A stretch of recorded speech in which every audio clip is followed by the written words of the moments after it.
Hades is a roguelike action dungeon crawler video game developed and published by Supergiant Games. It was released for Microsoft Windows, macOS and Nintendo Switch on September 17th, 2020. It received a massive amount of praise due to its enjoyable gameplay, amazing artwork and design, and replayability. Hades thankfully is being released on the PlayStation 4 and PlayStation 5 on August 13th, 2021, and I am very excited to play it. In this video I'm going to be discussing the trophy list for the game and how hard it will be to earn the 100% and the Platinum Trophy and all the trophies involved on that journey. At the time of making this video, however, the trophy list has not actually yet been revealed, so how do I know what it is? Well, the answer is simple. Aliens. Watch very carefully now. There.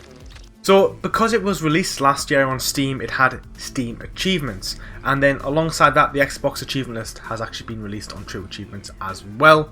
The Steam and the Xbox achievements are identical, so that makes me think that the PlayStation ones will be the same as well. So without further ado, let's move over to the trophy list. Hello all. So here we have trueachievements.com and here we have a Hades and all the achievements. There's 49 achievements for this game. Now I did just say in the intro that they're going to be identical.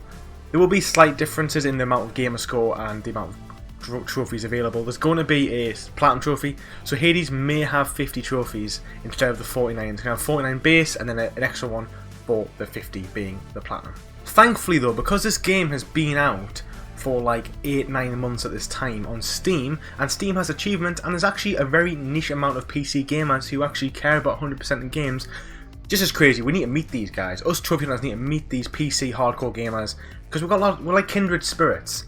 And anyway, so Paul Funyon has actually wrote an entire guide as to how hard it was and how to achieve the 100% achievement guide on Steam.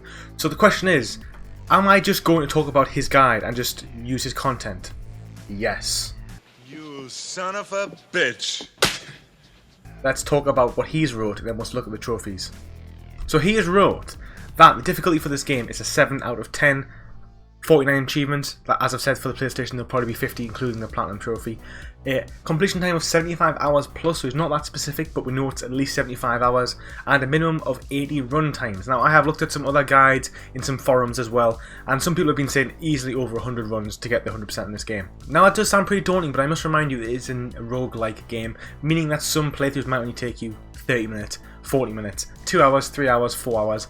The base game probably won't actually be that long, probably only a runtime of like 2 to 4 hours to actually finish the whole game, but it's actually being able to develop to the point of actually finishing the game, which is what's so challenging. And as well, there's no missable achievements, so because you can just keep replaying the game, there is no missable trophies. There'll be no missable trophies for this game, which is excellent. So far, pretty good. Okay, yeah, you know, it's a difficult game, 7 out of 10 for me. PlatinumBro, someone who's not the best gamer, probably going to be an 8 out of 10 for me. Am I going to go for it? Yeah, I think I am going to go for it. I think it's going to be a challenge. As I go down the list, there's going to be some spoilers to certain characters involved in the game, and just so you know that.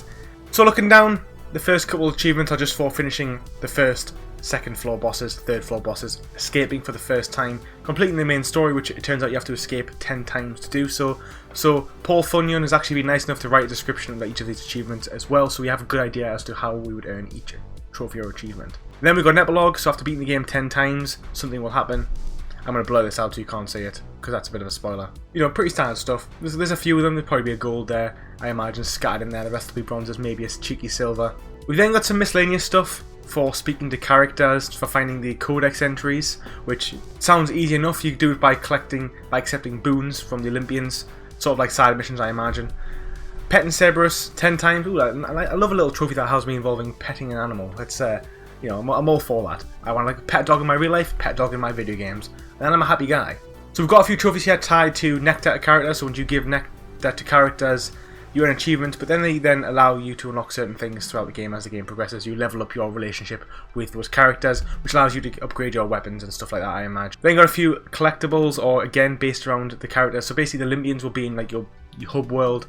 You can interact with them, and that sort of allows you to complete certain miscellaneous tasks, level up your character, make your runs better, get random drops. There's a lot of RNG tied to this game because of obviously it's a roguelike, that's as to be expected. There's then a trophy for beating the final boss with all 6 infernal arms, which is 6 of the weapons. There's 6 weapons in the game. I think there's some fists, there's a bow and arrow, there's a shield, there's a spear. I'm not entirely sure what else there is. I think probably a sword, I imagine. We've then got max out any weapon. Again, pretty easy stuff. Clear an attempt with a hidden weapon. So I'm seeing here just like tools of the artifact, blessed by the gods. These are all sort of like, you know, long, grindy trophies that you'll probably work towards. 100 isn't that much in terms of grindy. I just did 500 bounties on Diablo 3 for Christ's sake. And then this is only 50 different enchantments. So these are things that you'll just acquire as you keep going through your runs. The difficulty must just be the actual game. So for example, Returnal is a game that came out, and that game actually was quite challenging, but what was difficult for the trophy hunters was the fact that their collectibles and stuff were RNG based. Whereas this game doesn't look like there's any RNG based collectibles that I can see at the moment. That might not be the case. We then got some prophecies. I'm seeing quite a few prophecies which you'll get from just doing certain tasks for each Olympian, which you're going to find in your hub world. We then got some prize related trophies for when you complete the game. You unlock the Pact of Punishment, which is like an additional part which involves you just running through waves and getting as far as you can to beat the prophecy. Okay, now this looks interesting. A trophy for catching a fish in each of the regions in each part of the game. So there's quite a few different regions, not too many, about 10. So you have to go to each one with your little fishing rod and just catch some fish. Probably slow down and break up the never-ending violence, I suppose.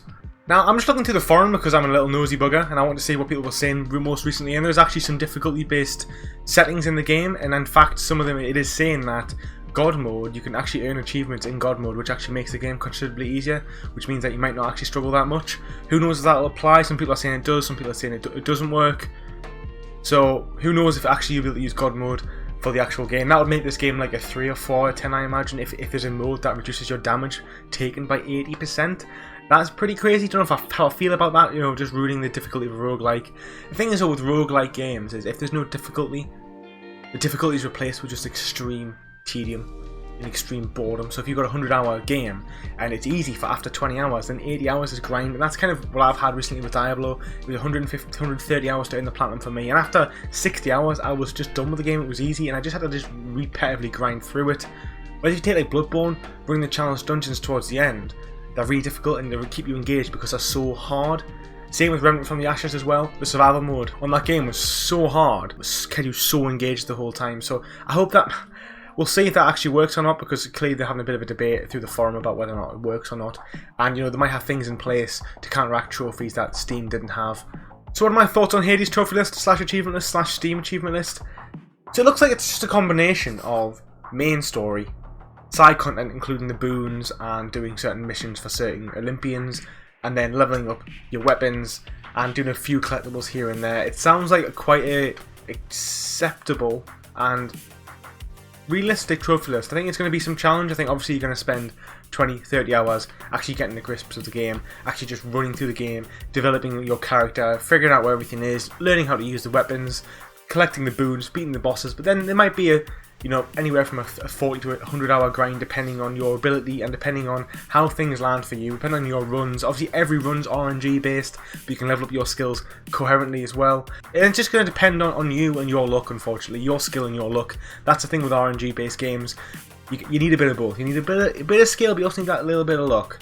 So there were my thoughts on the trophy list. The game I'm genuinely so excited for. It's the first game I've actually pre-ordered on the PlayStation 5, which I think it's just crazy to think that actually an indie game which came out on the Switch, which came to the PlayStation 5, is the first game I've actually pre-ordered. Normally I don't say pre-order, but because this game has been out for like 9 months, you know what you're getting with the game. That's kind of when I feel like pre-orders are more acceptable instead of just pre-ordering a game before it's launched when you don't know really what's going to happen with it. So on that, are you excited for Hades? Will you be playing Hades? What are your thoughts on this trophy list? Doable, not so doable? I think it's going to be a challenge. It looks challenging but fun. I guess time will tell. Do not forget to like and subscribe, and if you enjoyed this type of video, let me know down below, because I haven't done a trophy list thoughts video in literally like 7-8 months. I just haven't done it because I've been busy with other ideas, other projects. But if you like my thoughts on the new up-and-coming games and up-and-coming trophy lists, then I will keep making these type of videos. So on that, take it easy.